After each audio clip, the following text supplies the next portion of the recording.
This podcast is part of E2C Network, where we share the whole Auburn experience. Hello and welcome to War Horses, the only college equestrian podcast that has contacted the NCEA about getting these teams to update their league calendar. I'm your host, Auburn Elvis. Let's talk about some college equestrian.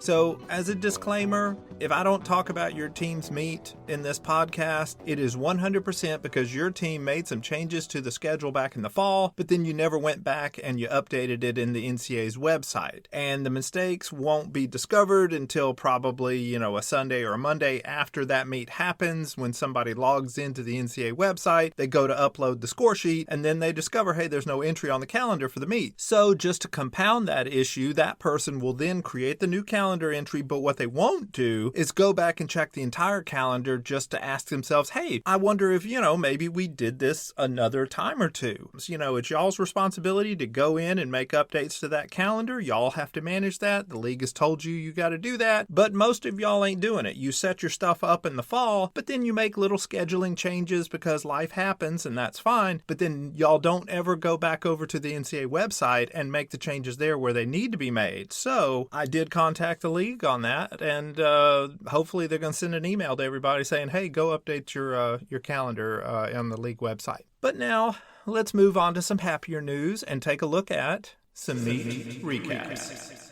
So that first meet, it took place on Thursday. We got South Dakota State going over to TCU. So in this one, I think we knew early on that this was likely going to be a blowout, and it was. Fences went 4-1 for TCU, flat went 4-1 for TCU, horsemanship went 4-1 for TCU, and you guessed it, reining also went 4-1 for TCU. That made the final score 16-4 in favor of the Horned Frogs. So big win for TCU here. They weren't really challenged, but it was a nice warm-up to start the spring season for them. For South Dakota State, they performed about as well as they would have hoped, I think. TCU is one of the top 4 teams in the country, and there's probably not anyone who could go into their house and beat them. That's how things go sometimes. Over we go to Friday. Okay, so next we have a meet where Sweetbriar was apparently so scared of Bridgewater that they didn't want anyone to know about it. And when you look at the box score, I think I see why. But I will say that Bridgewater rode exceedingly well on the road Friday. Willow Wright won MOP in fences for Bridgewater. Her teammate Margarita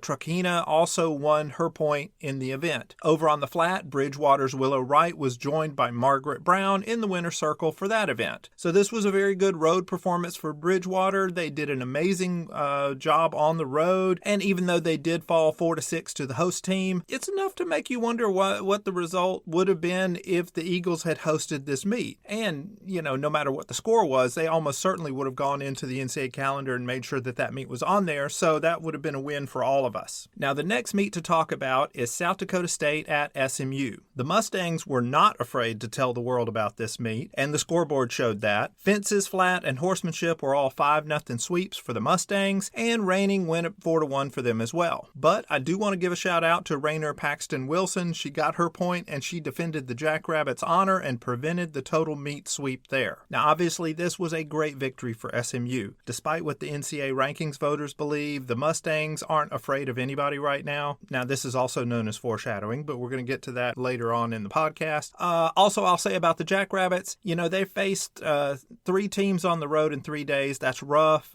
So this was kind of one of those days where they were just going to have to take their lumps and then move on to the next meet, which they did. Also on Friday, we had a single discipline meet with Swanee at Centenary. And Centenary is not afraid of a little bit of publicity. They did come up a little bit short in this one. The Cyclones have been putting together a really good first NCAA season, and that continued when they hosted Swanee on Saturday. Now, Swanee jumped out to a 4-1 lead with some really nice riding over fences, but the host Cyclones, they would make a decent comeback attempt on the flat. They won that event 3-2. So the final score was an impressive 6-4 road win for Swanee. And yeah, this was a really good win for the Tigers. They were up and down in the fall, so this tough road victory was a great start for them for the spring. For Centenary, they hung in there, they kept things close. With this being their first year, like I mentioned, it's still a positive sign of good things that could come for them. So good job, everybody. Also on Saturday, we had another one of those meets where the host team must have been scared to let everybody know about things. Lynchburg at South Carolina. But when you look at the final score, the Gamecocks should have had more faith in themselves because they did pretty well. They limited Lynchburg to only scoring a pair of points, and those went to Abigail Zimp over fences and Lucy Metzler on the flat. So good job to those two Hornet riders for their performances there. Overall, this is probably what you would expect when you have one of your good single discipline teams going up against a dual discipline program. But still, good job to the Hornets for showing up and getting a share of the points. Next, let's talk about Sacred Heart at Centenary. Now, this is one that I was very excited about. Both of these teams are right next to each other in my ranking, so I figured that the host would probably give Centenary the edge here. Let's see what happened. Fences went 3-2 for Sacred Heart, but flat went 4-1 for the Cyclones. So they came from behind, and Centenary got the 6-4 home win. Big win for Centenary. Like I said, they had to come from behind to do it, and that was especially nice to see them after they had dropped that Swanee meet the day before.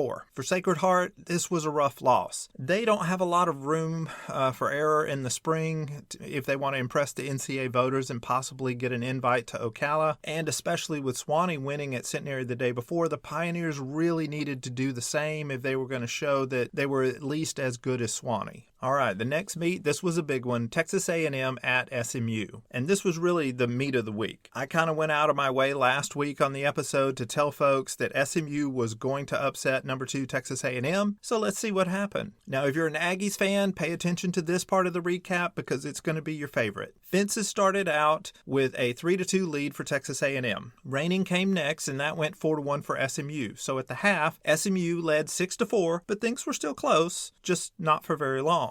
SMU won the flat 4-1, and then they won horsemanship 3-1 as well. So that turned a close meet into a rout in the second half, and I didn't think it was going to be this lopsided. I did think SMU would win, but this shows kind of once again that road meets are very, very tough, and it also shows that SMU is a top 4 team. Now for A&M, they are also a top 4 team as well. It is likely that every team in the nation would have lost at SMU, so this is not a result that A&M should really worry too much about. The Aggies are going to be fine, and they still might end up being the best team in the nation. Now let's talk about South Dakota State at Baylor. I thought the Bears were going to win this one, and they did. It was not very close. Fences went 4-1 for Baylor. The flat went 5-0 for Baylor. Horsemanship went 4-1 for Baylor. And reining was a 1-1 tie. My goodness, I have never seen so many darn ties in an event like that, so that the final score was 1-1. Oh, that's crazy. Anyway, so that kept it kind of close, I guess. 14-3 for Baylor. Nice win for them. But hey, good job to South Dakota State for getting all those ties. I mean, they didn't lose those points. So, but no, nice win for Baylor. Again, they're rebuilding a little bit from last year.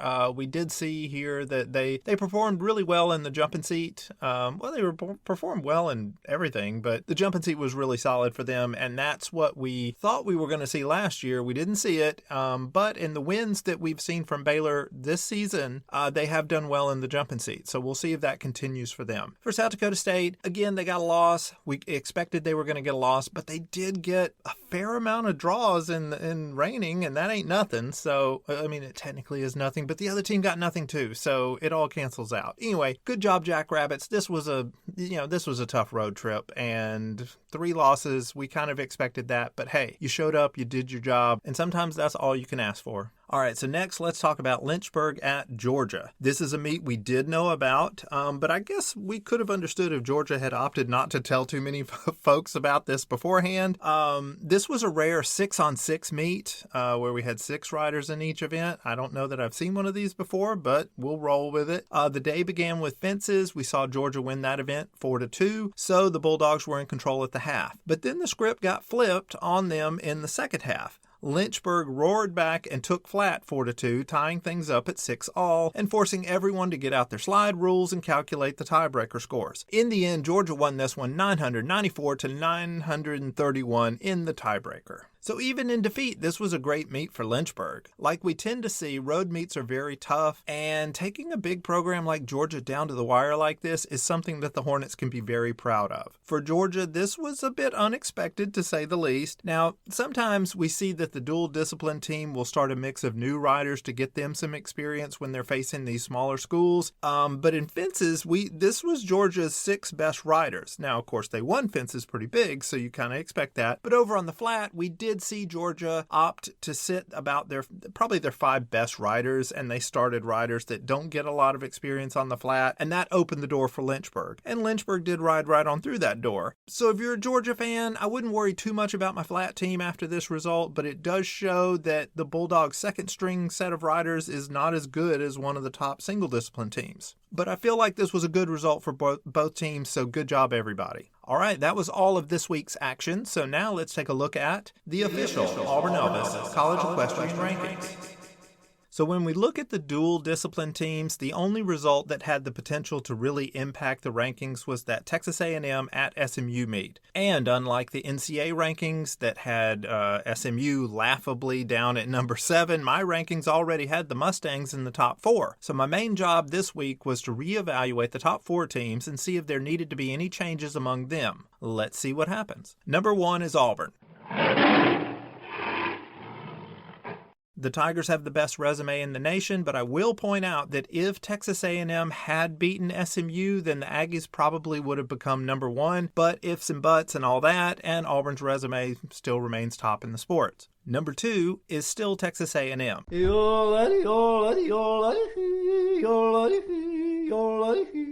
I initially thought about dropping the Aggies a spot, but after I compared their resume to TCU's, I moved them right back up to number 2. Texas A&M has now traded home wins with SMU just like TCU did, but TCU barely beat SMU to start the season, so that suggests that A&M might still be a little bit better than TCU. Now the number 3 team is SMU.